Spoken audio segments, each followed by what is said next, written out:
Hi there. So I'm just going to have a quick look at an alternative foot rig. So hit F, there we go. And we can look around that. Okay, so this is exactly the same setup as before, but there is no inverse foot chain here. So to start off with, what I'm going to do is I'm going to add another joint in. So we're going to put a joint in, and I'm going to put it right on the ground on the heel there, and so we can rotate the heel, although we don't actually rotate around there at all. But 0.2, something like that. Okay, cool. Now that went in on the center line, so what we need to do is come out and move it in line with the rest of the joint chain there. Okay, so that's our heel joint. So I'm just going to hide out this guy. Shift, select there, and go P, so it's parented in. Right. So that's that chain there. All that joint chain thing. Right. So we're going to need some IKs. So I'm going to get an IK, and I'm going to go from the hip to the ankle. That's our first IK. And I'm going to go from the toe to the toe end. That's our second IK. And we're going to go from the ankle joint to the heel, and that's our third IK. And so we'll just do it this way. We'll go IK1, so we've got left ankle, IK. This one will be left toe, IK. And this will be left heel, IK. Right, so we've got those. And so now we need some controllers. So we'll come in and we'll go create NURBS primitive circle. We can center it on the foot, maybe bring it over there, and center it on the chain.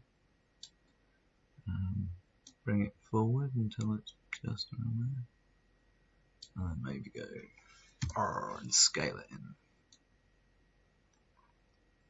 So we want to make it definitely on this side of the center line as well. Okay. Make it a bit longer. W. Right, ish. There we go. That'll do. And so we can go right. Attribute editor. So this is object display, drawing overrides, enable overrides, RGB, and everything on this side is red. Cool. So we're just matching up with the rest of the controls. Right. So I want to make a couple of controllers here. Right, so Control D to duplicate it, R to bring it inside. Make it something like that. Okay, and I'm going to go Control Vertex. I'm going to get that one and that one. I'm going to move. I'm going to bring them in line with that joint there. Do that in.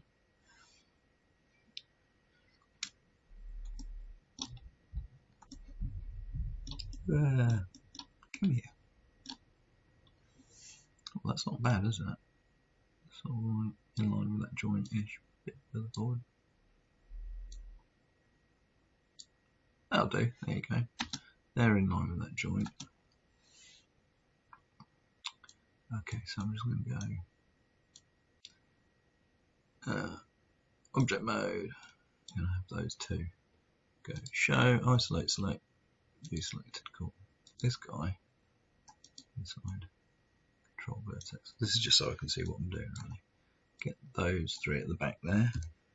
Scale them together and then move them forward until they're in line with the 2 that we just put in position. In line with that joint. And actually, to tell you the truth, I want one little gap, so I'll move the whole thing forward a little bit. There we go. Don't want to bring that a bit further forward. How's that look? That looks all right, doesn't it? So Control D for that one, and then so that's the Z.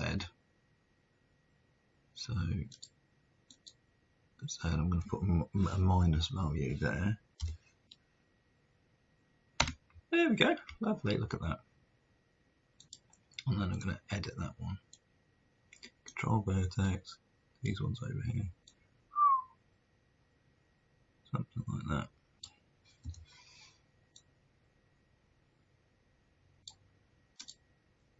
Here we go. These two. Move back a little bit.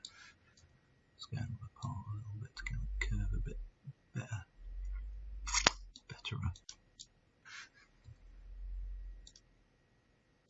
There you go. I'm being fussy now. Object mode. Okay. So left foot CTRL.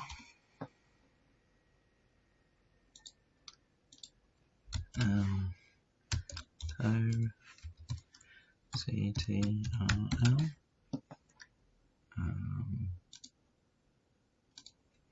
L heel CTRL. There we go. Right, so show, isolate, select, view selected. Right, let's just hide out the geometry for now. So the whole foot, I want to sort of rotate around the heel, so I'm going to go D, hold V, and I'm going to snap that to the middle there. So that means the whole thing will rotate around there. This guy, I want the toe to rotate around the toe joint, so I'm going to hit D, hit V to snap to joint, and snap to that, make sure it's on that joint, yep. And then this one also, I'm going to snap to that joint. There we go. So the heel will rotate around the toe joint as well. Cool, lovely. So moving swiftly forward, the heel control gets parented to the foot control. Toe control gets parented to the foot control. Whee! The toe IK gets parented to the toe control. Whee! And then here's the quirky one. The heel control, heel IK gets parented to the heel control, and the ankle IK also gets parented to the heel control. There we go. And the result is this. Now I could bring back the geometry to show you, but it actually doesn't help. Okay, and don't forget, you will then also pole vector the ankle IK. That's the ankle IK. You'll also pole vector the ankle IK to the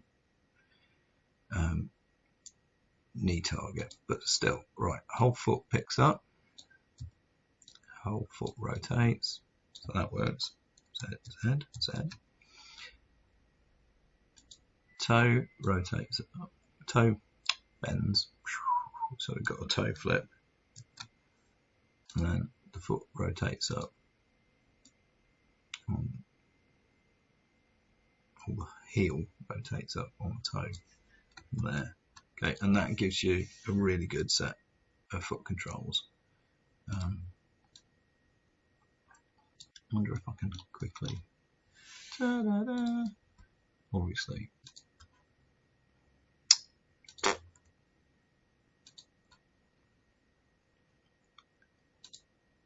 Rigging, skin, iron skin.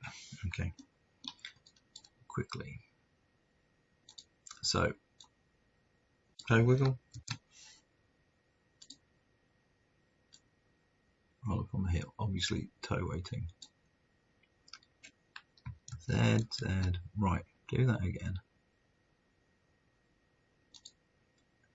That one. That works. works. Right, so the skin weights need altering, but basically that looks fine. And then the Uber is that one. Da, da, da, da, da. So that works fine as well. So there you go. That's an alternative foot rig that doesn't use set-driven keys, and it works quite nicely, you know, and it will do you most of what you want to do. So it's another way of approaching a foot rig, slightly quicker. Some people prefer it.